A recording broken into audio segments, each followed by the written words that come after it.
네, 안녕하십니까. 중학교 2학년 1학기 역사 과목의 내신을 대비해서 문제풀이 하고 있습니다. 오늘은 첫 번째 큰 단원의 다섯 번째 영상으로 그 지중해 지역을 중심으로 한 고대 문명을 정리해 보겠습니다. 요 파트에서는 크게 세 덩어리가 있죠. 그리스 폴리스들을 중심으로 한 그리스 세계, 또 알렉산드로스 제국, 로마 제국, 그렇게 세 덩어리가 있습니다. 특히 요 파트에서는요, 사람 이름들이 특히 많이 생소하죠. 많이 어렵습니다. 그래서 특히 사람 이름들 중심으로 입에 익을 정도로 계속 반복 학습이 중요한 것 같습니다. 자, 먼저 OX 문제 같은 거 포함해서 개념 다지기 시작하겠습니다. 자, 먼저 첫 번째 문제. 스파르타에서는 민주정치가 발전하여 도편 추방제가 시행되었다. 자, 이게 앞부분이 틀렸네요. 민주정치가 발전해서 도편 추방제가 시행된 폴리스는 아테네죠. 아테네. 자, 그래서 이 스파르타가 땡이고요. 결국 스파르타는 그 민주정치가 아니고 강력한 힘으로 군사 통치를 했습니다. 네. 강력한 힘으로 군사 통치가 키워드고요. 네. 민주정치는 아테네만의 키워드가 되겠습니다. 특히 항상 아테네 민주정치가 발달하는 과정에서 중요한 정치가 이름들 꼭 알아둬야 되죠. 기왕 나온 김에 도평 추방제, 즉 참주가 출현하는 것을 방지하기 위해서 도자기 겉에다가 참주가 될 가능성 있는 사람 적어서 내쫓는 제도, 바로 도평 추방제 시행할 때의 또 정치가는 클레이스테네스가 되겠습니다. 클레이스테네스. 그 다음 두 번째입니다. 네, 펠로폰네소스 전쟁에서 아테네가 스파르타에게 승리했다. 자, 그리스 이 파트에서 전쟁이 두 가지가 나옵니다. 첫 번째가 그리스와 페르시아와의 전쟁이고요. 두 번째가 펠로폰네소스 전쟁이죠. 이 펠로폰네소스 전쟁에서 바로 아테네를 중심으로 맺은 동맹, 아테네를 중심으로 폴리스들이 맺은 동맹이 델로스 동맹이죠. 델로스 동맹이고, 스파르타를 중심으로 폴리스들이 뭉친 동맹이 펠로폰네소스 동맹입니다. 펠 동맹이라고 하겠습니다. 펠로폰네소스 동맹. 근데 여기 전쟁 이름에서도 알 수 있듯이 바로 스파르타를 중심으로 한 펠로폰네소스 전쟁이 승리를 했죠. 그러니까 아테네가 승리했다고 하는 것은 X가 되겠습니다. 그 다음 3번입니다. 알렉산드로스는 정복지 곳곳에 알렉산드리아를 건설하고 그리스를 이주시켰다. 맞습니다. 이건 맞고요. 4번 선지. 로마는 포에니 전쟁에서 승리하여 지중해 일대를 장악했습니다. 네, 근데 이것도 맞긴 맞는데 그 후에 이제 공화정의 위기, 여러 가지 부작용이 나타났습니다. 바로 그 얘기가 5번입니다. 자, 그래서 이때 귀족들은 대농장을 경영하고 반면에 자영농은 자영농은 몰락하고 그런 공화정의 위기를 개혁하기 위해서 그라쿠스 형제는 바로 여러 가지 개혁을 실시했습니다만 그 원로원으로부터 아우구스투스라는 칭호를 받은 사람은 그라쿠스 형제는 아니죠. 네, 다시 정리하자면은 포에니 전쟁 이후에 공화정의 위기가 와서 그라쿠스 형제는 여러 가지 개혁 정책을 실시했습니다. 네, 개혁 정책을 실시했습니다만 이 아우구스투스라는 칭호를 받은 사람은 그라쿠스 형제가 아니고 바로 사실상 황제의 지위에 오른 옥타비아누스죠. 옥타비아누스가 아우구스투스 최고 존엄한 자라고 하는 그 호칭을 받았습니다. 그러면서 사실상 황제의 자리에 오르고 이때부터 재정이 시작됐다고 했습니다. 그러니까 X. 그 다음 6번입니다. 하여튼 이 순서가 포에니 전쟁 먼저, 그리고 끝나고 그라쿠스 형제 개혁, 그 다음에 아우구스투스, 옥타비아누스 등장, 이렇게 순서가 정리됩니다. 그 다음 6번입니다. 로마는 넓은 영토를 다스리는 과정에서 실용적인 문화가 발달했다. 네, 로마의 문화하면 실용적 키워드입니다. 맞습니다. 자, 그 다음에 이제 관련된 것끼리 짝짓기입니다. 먼저 아까도 방금 봤지만 아테네를 중심으로 펠로스들이 동맹을 맺은 동맹은 델로스 동맹, 스파르타를 중심으로 폴리스들이 동맹을 맺은 것은 펠로폰네소스 동맹. 근데 이 델로스와 펠로폰네소스 동맹이 서로 전쟁을 벌인 펠로폰네소스 전쟁에서는 펠로폰네소스 동맹이 승리했다고 했습니다. 그다음 또 역시 8번도 서로 짝짓기입니다. 역시 아테네 민주정치 발달하는 과정에서 중요한 정치가 이름이죠. 자, 항상 세 명이 항상 딱 순서를 알아둬야 되고 중요한 정책을 알아둬야 되겠습니다. 먼저 솔로는요, 재산에 따른 참정권을 부여했습니다. 그러니까 재산이 없는 사람은 정치 참여할 권리가 없는 거죠.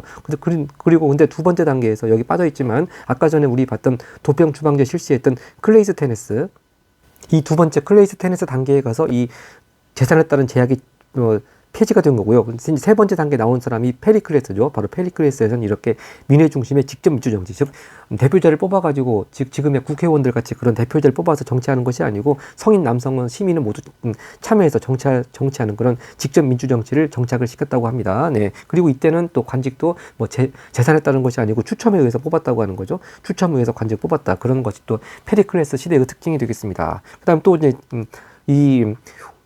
오늘 다루는 영상 테마에서의 또 세 가지 중요한 문화 개념이죠. 로마 문화, 그리스 문화, 헬레니즘 문화인데 이 순서는 그리스 문화가 먼저 헬레니즘 문화가 나중 또 로마 문화 그렇게 되겠습니다. 하여튼 로마 문화의 중요한 또 유물은 콜로세움이죠. 네, 원형 경기장. 그 다음에 그리스 문화 하면 또 그 유명한 파르테논 신전이 있고요. 세계 문화유산 1호입니다. 그리고 헬레니즘 문화 하면은 라오콘 군상. 좀 이따가 라오콘 군상이 나오는 문제가 나오겠지만 여러 사람들이 나와 있는 바로 그게 무리군자죠. 그리고 특히 헬레니즘 문화에 나온 이런 조각상들의 특징은 인체의 아름다움을 생동감 있게 묘사했다. 그런 또 특징이 있는 것입니다. 라오콘 동상 헬레니즘 문화입니다. 그 다음 이제 단답형 문제 보겠습니다.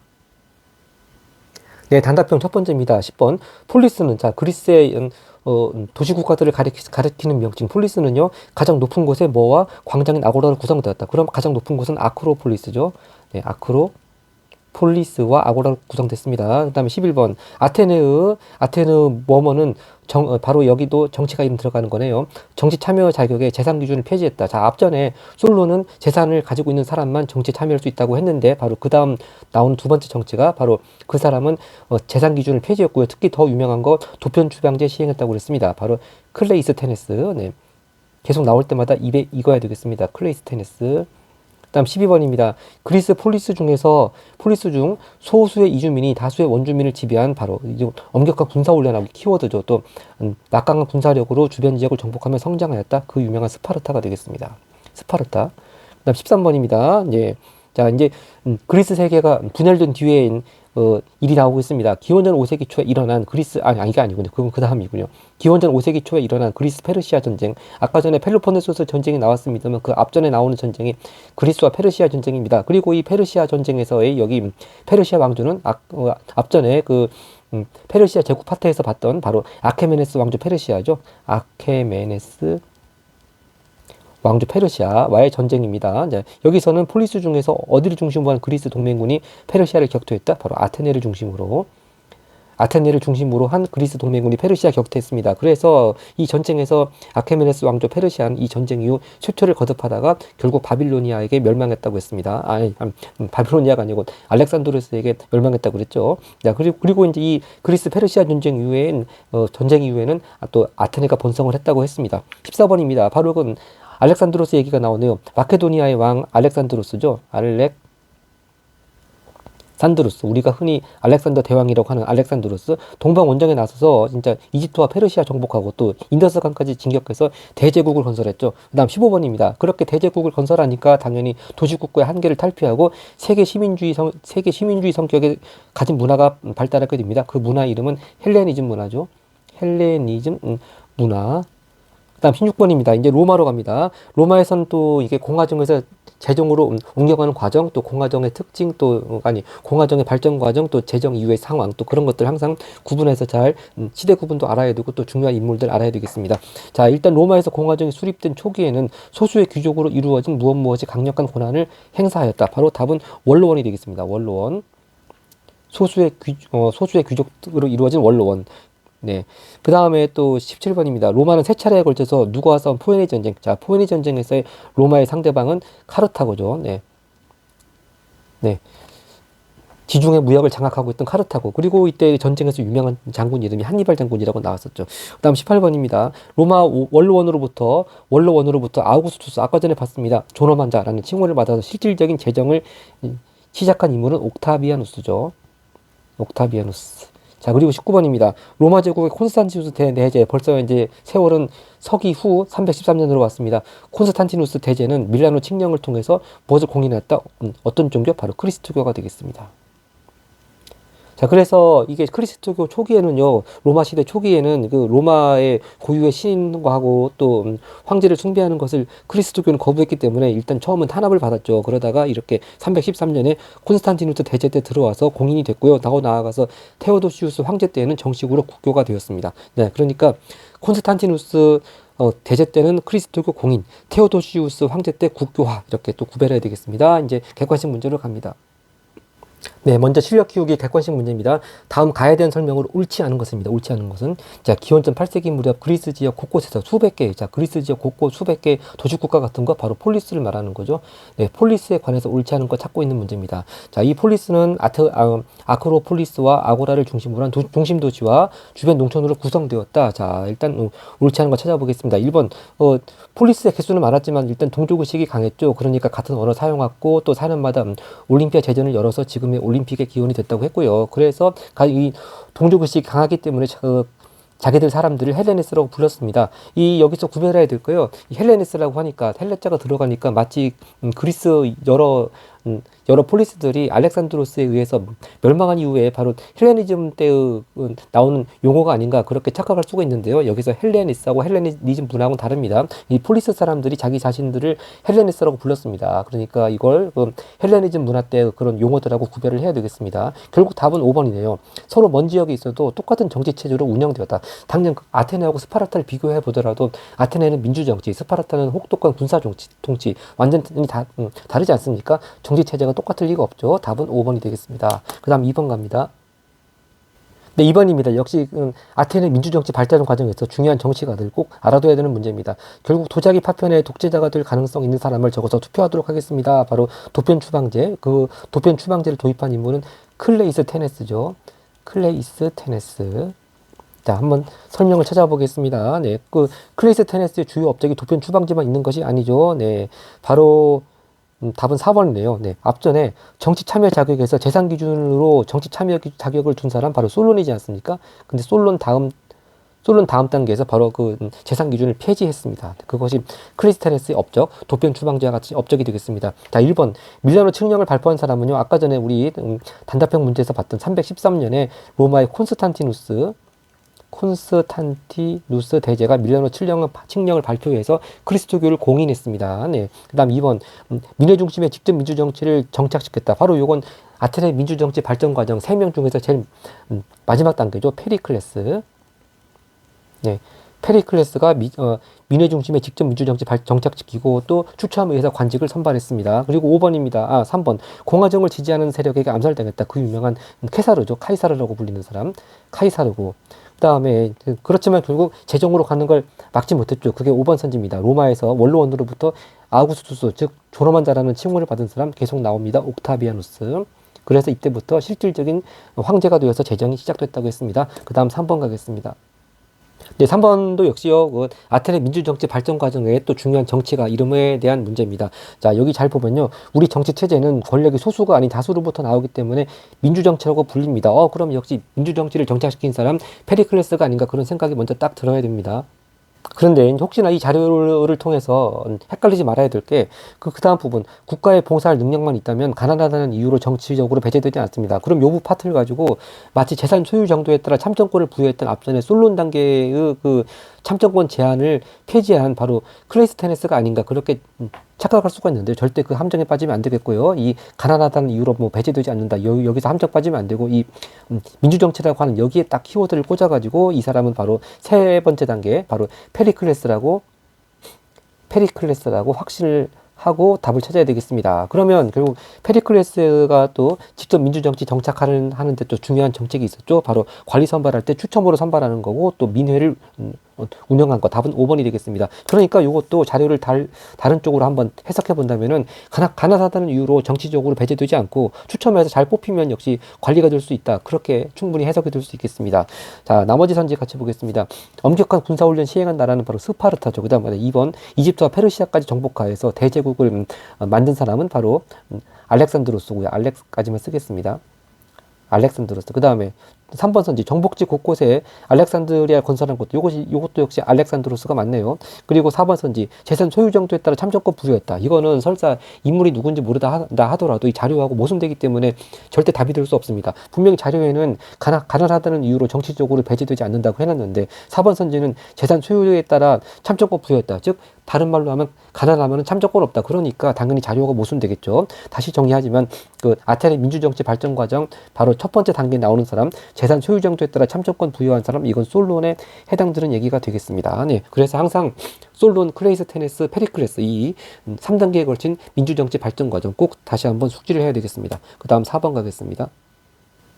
네, 그 다음 4번 문제는요, 고대 아테네의 정치에 대한 설명이다. 발전 과정을 쭉 순서대로 이렇게 나열한 것은 입니다. 그러면 일단 기본적인 컨셉이, 정치 참여하는 사람들이 맨 처음에 좁았다가 점점 참여하는 사람들이 확대되어 가는 그런 쪽으로 컨셉을 잡아야 되겠습니다. 먼저 기억, 소수의 귀족이 정치 주도했다. 이거 제일 첫 번째겠네요. 그 다음 두 번째, 재산 정도에 따라 참정권 부여했다. 이건 솔론 시대. 그리고 디귿, 정치 참여 자격에서 재산 기준 폐지했다. 이것도 그 다음 단계겠네요. 이건 클레이스테네스 시대. 요 자꾸 되풀이되는 사람이기 때문에 제가 일단 풀네임은 지금은 쓰지 않겠습니다. 그 다음 단계, 리을, 성인 남성 시민은 추첨을 통해 공직 맡았고 민에 참여했다. 바로 이것은 또 페리클레스 시대죠. 바로 차례대로 그 참정권이 확대되어가는 그런 컨셉대로 쫙 나와 있습니다. 그러니까 기역, 니은, 디귿, 리을 답은 1번이 되겠네요.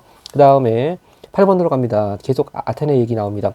아테네 민주정치와 관련된 옳은 설명을 보기에서 고른 것은 요것도 두 개 짝짓는 거네요. 1번 평민회가 설치되고 호민관 설치되었다. 요것도 물론 평민의 정치 참여가 확대되면서 바로 로마에서 평민회 설치되고 호민관 선출됐죠. 그렇지만 이건 아테네가 아니고 로마 얘기고요. 그다음 니은, 노예와 외국인 정치 참여할 수 없었죠. 맞습니다. 그 아테네에서는요, 성인하고 남성, 또 시민 계급에 있는 사람들만 정치에 참여할 수 있었습니다. 바로, 그 디귿, 바로 그 얘기죠. 네. 그 다음에 리을, 다수의 원주민을 지배하기 위해 엄격한 군사 통치 한 폴리스는 바로 스파르타죠. 스파르타. 자, 그렇죠. 이게 바로 니은.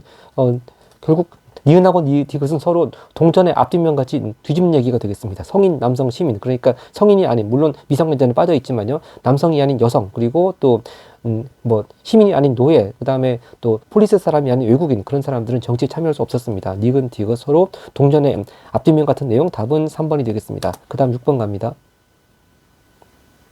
네, 6번은요, 다음 설명하는 국가입니다. 자, 펠로폰네소스 동맹 주도한 나라. 딱 보면 스파르타 나와야 되겠습니다. 답은 3번 스파르타입니다.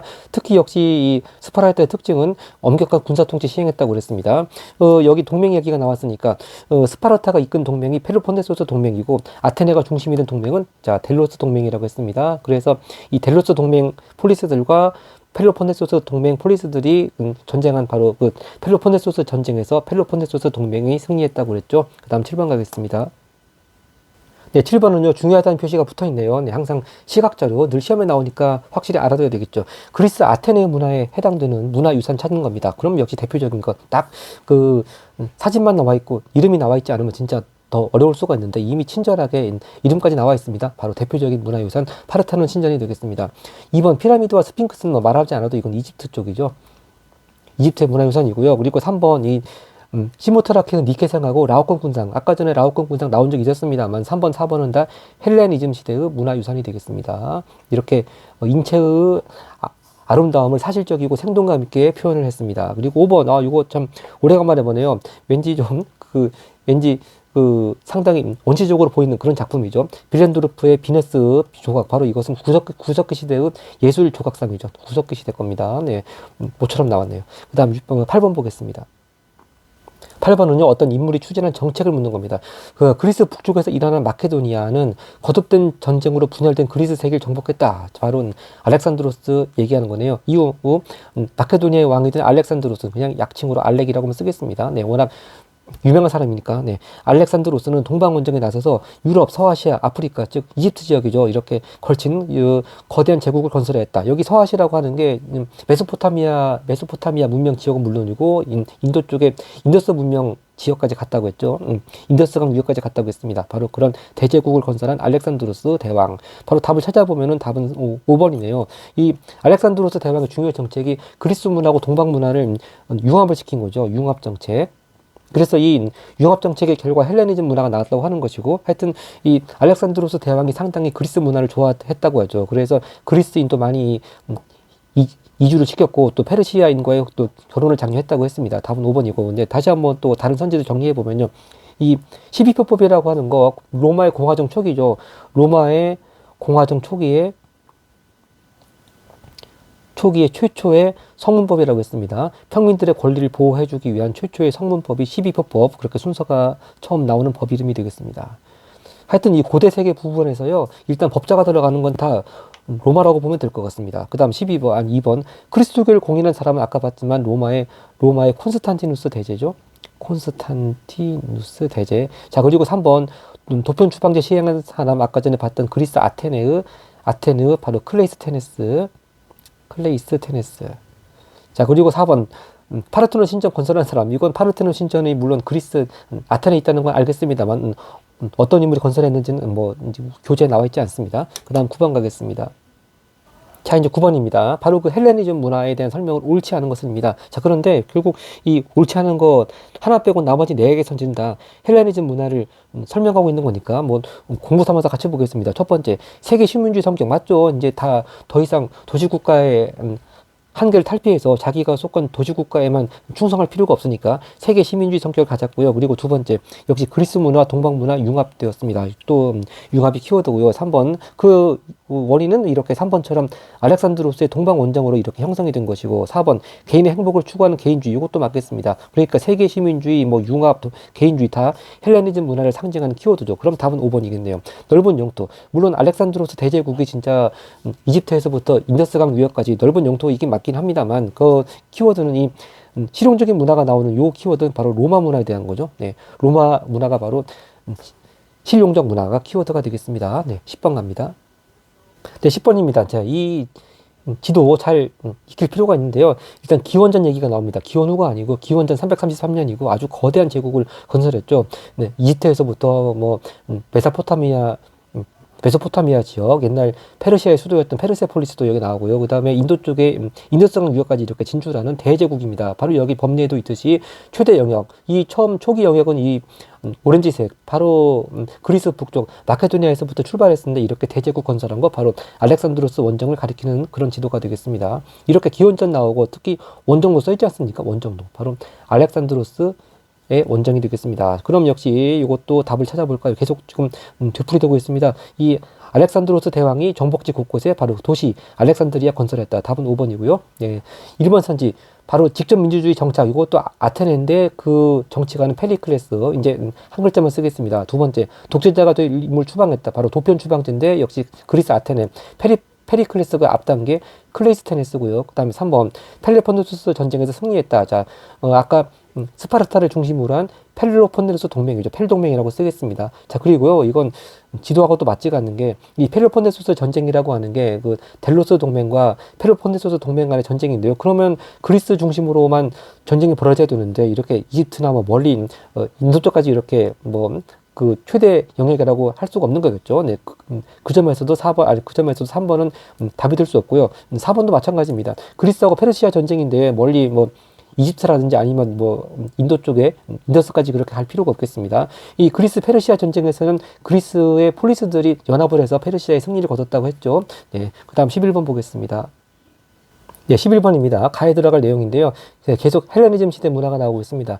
헬레니즘 시대 철학 분야에는 개인의 행복, 아까 또 헬레니즘의 중요한 키워드 개인주의라고 하지 않았습니까? 바로 개인의 행복을 위해 금욕을 강조하는, 바로 금욕 강조 그러면 스토아학파가 되겠습니다.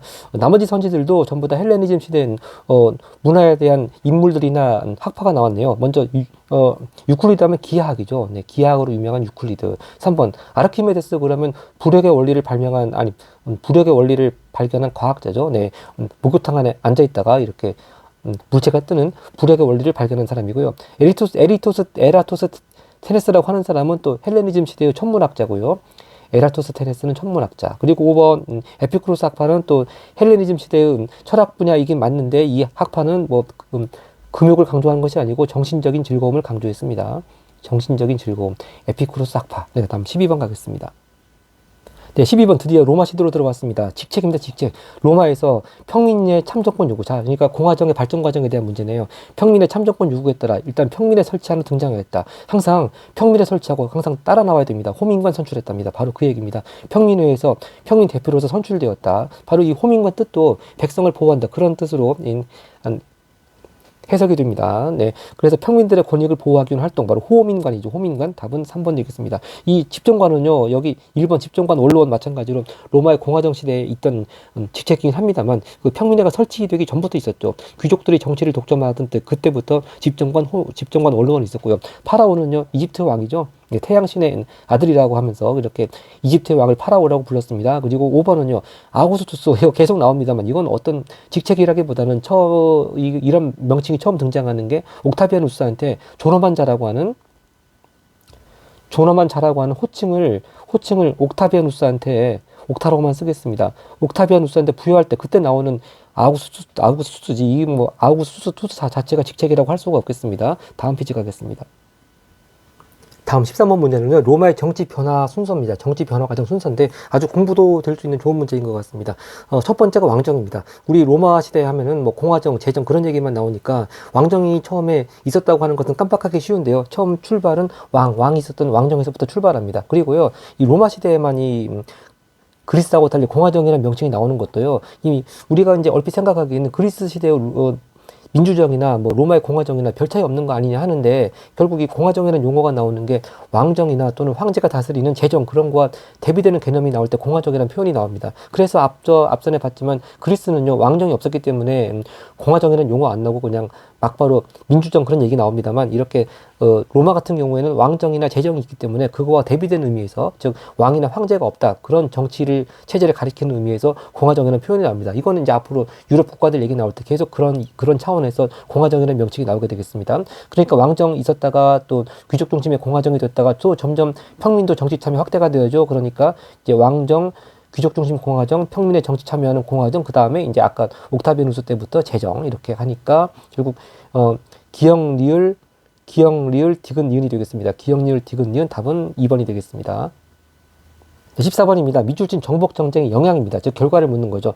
바로 이제 아까는 알렉산드로스의 정복전쟁이 나왔고, 이번 로마의 정복전쟁이 나옵니다. 자, 처음 출발은요, 기원전 8세기 무렵의 작은 도시 국가에서 출발했습니다. 근데 공화정을 수립한 이후 정복전쟁을 계속해서 기원전 2세기 중엽에는 지중해를 장악했습니다. 바로 그 전쟁 이름, 바로 카르타고와의 전쟁이었던 포에니 전쟁이죠. 네. 대표적인 예가 포에니 전쟁입니다. 대표적인. 꼭 뭐 이 포에니 전쟁 하나만이 아니고요. 하여튼 이런 전쟁들을 통해 가지고 결국 로마가 이렇게 기원전 2세기 중엽에는 지중해를 장악했습니다. 자, 그 결과 여러 가지 좀 부작용이 나타났죠. 자, 귀족의 대농장 경영이 확대됐습니다. 왜냐하면은 이렇게 정복지, 즉 식민지 지역에서 이제 잡은 사람들을 노예로 부리는 거죠. 그래서 노예들을 이렇게 값싼 노동력에 부리게 되면서 대농장 경영이 확대되었고요. 특히 이 로마 시대 귀족들의 대농장 가리켜서 용어가 있죠. 라티푼dium이라고 대농장 가리킨 용어도 또 나올 수 있으니까 챙겨둬야 되겠고요. 그 다음에 또 두 번째, 그러면 이제 귀족은 그렇고 자영농 입장에서는 정복지에서 값싼 곡물이 들어오니까 자영농은 몰락할 수밖에 없고요. 특히 자영농은 이 포에니 전쟁이라고 하는 게 장장 120년에 걸쳐가지고 벌어진 거니까 뭐 진짜 계속 농민들은 전쟁에 나가느라고 농사를 제대로 지을 수 없었습니다. 그러니까 농토도 당연히 황폐화 되겠죠. 그런 의미에서 이 귀족의 대농장 경영, 그 다음에 값싼 곡물이 들어와서 자영농 못락, 결국 같이 뭐 동전의 앞뒷면 같은 그런 공화정의 지금 위기 상황이 되겠습니다. 결국 기역리언이니까 답은 1번이 되겠네요. 자, 디귿, 평민의 참정권 요구로 원로원이 설치된, 요것도 역시 로마 공화정인 건 맞는데 이건 전복전쟁 전이죠. 한자로 전복전쟁 전이라고 쓰겠습니다. 그리고 리을은 굉장히 표현이 웃긴데요. 로마 시민에게 적용되는 관습법이 제정되었다. 자, 무슨 법이 제정됐다, 그런 거는 뭐 글자로 쓰여진 법, 즉 성문법을 가리킬 때 제정, 그런 표현 써진 거지, 관습법이 제정됐다, 그런 표현은 좀 어울리지가 않습니다. 이 관습법이라고 하는 거는요, 그 공화정 초기 시대 귀족들이 법지식을 독점하던 때, 내가 말하는 게 법이야, 막 그렇게 귀족들이 법지식을 독점하던 시대에 바로 그때가 관습법이고요. 최초의 성문법은 아까 뭐라고 했습니까? 최초의 성문법은 12표법이라고 그랬죠. 12표법. 그리고 이제 아까 관습법은 귀족이 법지식을 독점하던 시대의 그때의 법이 관습법입니다. 귀족이 법지식 독점하던 때. 자, 그 다음 15번 가겠습니다. 네, 15번 역시 그 다음 순서로 그라쿠스 형제 개혁 얘기가 나오네요. 네, 근데 옳지 않은 것은입니다. 자, 이게 아까 전에 방금 14번에서 봤듯이 이렇게 지중해를 장악하면서 정복전쟁을 벌인 결과 여러 가지 부작용이 나타나니까 이제 그라쿠스 형제가 개혁을 하려고 했습니다. 근데 실패로 끝났다, 그런 얘기인데요. 그에 대한 상세한 얘기들은 이제 맞는 선지인 4개를 통해서 공부해 보겠습니다. 첫 번째, 귀족의 반대로 실패 끝났다. 네, 당연히 귀족 반대했겠죠. 맞고요. 2번, 자영농 육성을 목적으로 추진되었다. 네, 자영농 몰락했다 그랬습니다. 네. 아까 전에 자영농 몰락했고요. 왜냐하면은 몰락 정복지에서 값싼 곡물이 들어와서 몰락했다. 바로 그런 자영농을 육성할 목적으로 여러 가지 개혁 정책을 제시했었고요. 바로 그 개혁 정책의 이름들이 바로 농지법, 곡물법 이런 것들이 되겠습니다. 3번도 맞고, 그 다음에 4번 귀족이 대농장을 확대하는 상황에서 추진되었다. 자, 여기 아까도 봤지만 바로 이 정복전쟁의 결과 귀족들은 노예 노동을 통해 가지고 이렇게 대농장, 라티푼제움이라고 하는 대농장을 확대할 수가 있었습니다. 그럼 1, 2, 3, 4번 다 맞고 답은 5번이네요. 자, 일단 공화정 초기 단계에서 호민관 선출은 하긴 했죠. 근데 이 호민관 선출하고 짝이 되는 게 평민회 설치죠. 평민회를 설치하고 호민관 선출하고 그런 게 같이 좀 짝이 되는 것일 뿐더러, 그 다음에 특히 그라쿠스 형제 개혁하고는 뭐 전혀 맞지가 않는 얘기고, 특히 가장 여기서 말이 안 되는 게 원로원은 폐지가 된 적이 없습니다. 네, 원로원은 폐지가 된 적이 없기 때문에 5번 그 자체로 모순되기 때문에 답이 돼야 되겠습니다. 물론 그라쿠스 형제하고도 관련이 없고요. 네, 그러니까 그라쿠스 형제 개혁이 이 호민관 처음 선출하게 되는 계기하고 관련이 없습니다. 네, 그 다음 16번 가겠습니다. 네, 16번입니다. 로마 영토가 다음과 같았던 시기. 아까 전에 알렉산드로스의 그 정복 그 영토하고 좀 비슷해 보이긴 합니다만, 지금 엄연히 로마 제국이라고 이렇게 표시를 하고 있고요. 그 다음에 바로 이렇게 로마 영토가 바로 이렇게 최대 영토가 됐던 시기가 바로 이른바 로마의 평화라고 하는 시기죠. 로마의 평화라고 하면서 바로 제정이 시작된 이후에 5명의 현명한 황제가 다스리던 그런 때가 이런 최대 영토 로마의 평화 시대가 되겠습니다. 바로 그런 얘기가 답이 5번이 있네요. 5명의 훌륭한 황제, 요거를 한자로 표현해서 오현제라고 하죠. 오형제가 아니고 오현제. 자, 1번 선지 12표법의 제정된 건 늘 나오는 얘기지만 공화정 초기 단계입니다. 공화정 초기 단계에 평민의 정치 참여가 확대되고 또 평민의 권리를 보호하기 위해서 최초의 성문법 12표법이 제정됐고요. 2번 카르타고와 전쟁에서 승리했다. 이건 이제 이 포에네 전쟁이죠. 포에네 전쟁의 승리에서 일단 지중해 전역을 장악하긴 했습니다. 지중해 유역을 장악하긴 했습니다만, 그렇다고 해서 이렇게까지 막 아프리카 북부까지 넓게 확대가 되기까지는 아직은 아닌 단계입니다. 그 다음에 3번입니다. 그라쿠스 형제가 토지개혁 시도했다. 이거 보니까 차례로 이 1, 2, 3, 4번 차례가 지금 역사적인 발전 단계 순서입니다. 일단 공화정 초기에 1번 12표법 제정, 그 다음에 이제 공화정 계속 발전해 나가면서 전복전쟁을 벌여서 지중해를 장악했고, 또 그 결과 또 여러 가지 부작용이 나타나서 그라쿠스 형제가 토지개혁을 시도했다가 실패했고, 그 다음에 이제 카이사르가 권력을 잡고 독재 정치를 했다가 암살당했고, 바로 그 얘기네요. 그 이후에 이제 여기 빠져있지만 옥타비아누스가 사실상 제정을 시작했고, 그 후에 이렇게 오현제가 등장해서 이런 지도 같은 최대 전성기를 맞이했다. 딱 이 1, 2, 3, 4, 5번 그대로 순서가 되겠습니다. 그 다음 17번 갑니다. 네, 17번 바로 로마의 제정시대에 대한 문제가 계속 나오고 있습니다. 콘스탄티누스 대제 때의 일을 오른 것은 바로 콘스탄티누스 대제하면 일단 비잔티움, 지금의 그 이스탄불이죠. 비잔티움으로 천도를 했고요. 그 다음에 그리스도교를 공인했습니다. 이때가 313년, 기원 후 313년. 답은 니은 디귿이니까 답은 3번이 되겠네요. 네, 계속 나옵니다만 12표법, 최초의 성문법 12표법은 공화정 초기고요. 그 다음에 리을 포에네전 전쟁 승리도 이것도 기원 전에 얘기가 되겠습니다. 네, 그러니까 아직 제정이 시행되기 전에죠. 다 공화정 때 얘기가 되겠습니다. 다음 18번 문제 갑니다. 네, 18번 어느 문화 유적에 대한 사진인데요. 이거 딱 봤을 때 이게 로마의 그 수도교라고 하는 거, 수도다리.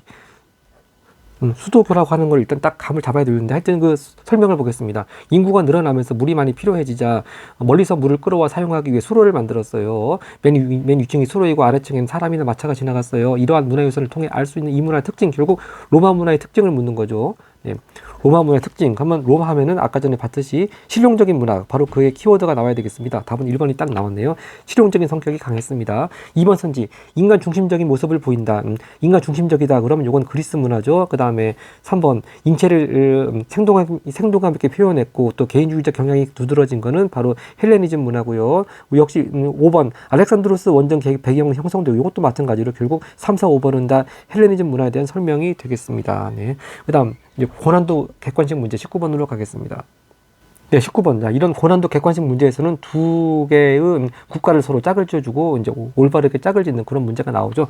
자, 벌써 가 국가에서는요, 민회 중심의 직접 민주정치. 그럼 결국 그리스 중에서도 아테네네요. 네, 아테네. 가가 아테네입니다. 직접 민주정치가 정착되었다. 성인 남성은 추첨 얘기 나오고요. 또 민회 참석했다. 바로 요건 아테네 중에서도 제일 마지막 단계 나온 사람 페리클레스에 대한 거죠. 페리클레스 시대에 대한 얘기가 되겠습니다. 페리클레스. 다음 두 번째, 나국가는요, 전쟁에서 역할이 확대된 평민의 참정권 요구로 평민에 설치되었다. 평민의 얘기 나오고 그 평민회에서 호민과 선출되었다. 바로 로마 공화정이 발달하는 단계 로마 시대가 되겠습니다. 로마 공화정 아직 제정은 아닙니다. 자, 그럼 올바로 짝지은 거 보겠습니다. 1번 아테네가 평민도 법의 보호를 받을 수 있도록 12표법 제정. 이건 로마고요. 땡. 그리고 2번 아테네가 페르시아 침입에 대비해서 주변 폴리스와 델루스 동맹 맺었다. 이것이 답이네요. 아테네 중심으로 맺은 동맹은 델루스 동맹, 스파르타 중심은 펠로폰네소스 동맹.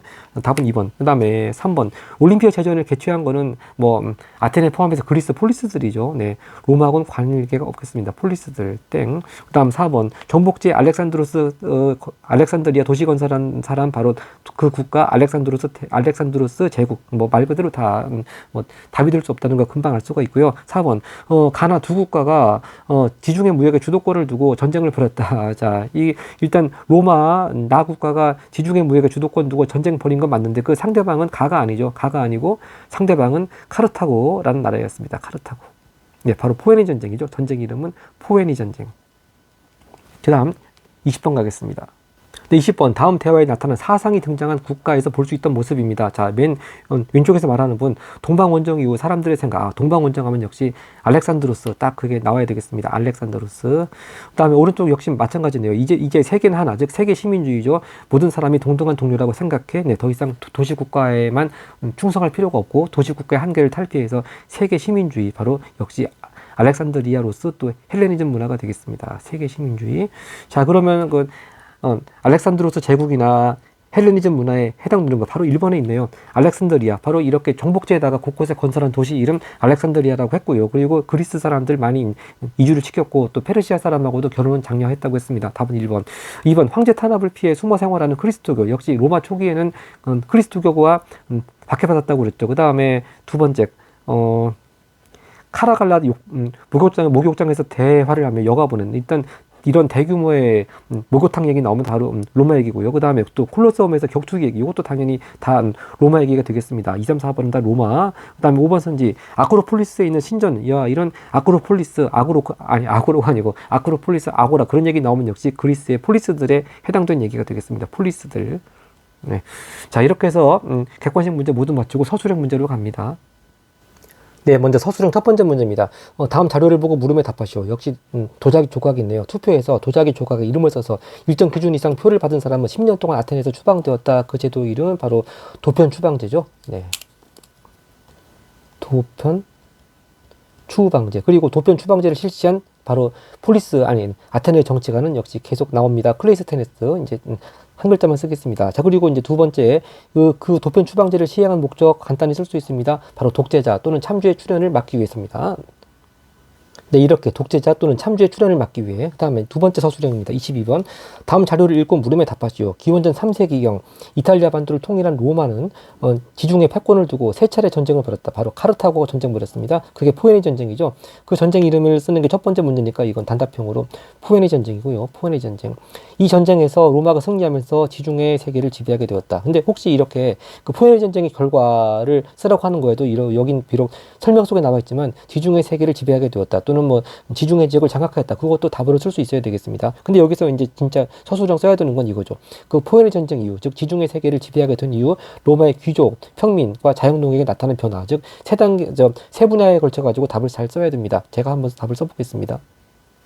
네, 먼저 첫 번째 그 귀족 쪽으로 보면은 이렇게 정복지에서 잡아온 노예 노동을 통해 가지고 노예 노동을 이용해서 대농장 경영을 확대했죠. 또 반면에 이제 평민하고 자영농은 뭐 몰락하거나 제대로 대접받지 못한 거죠. 다음 평민 쪽을 써보겠습니다.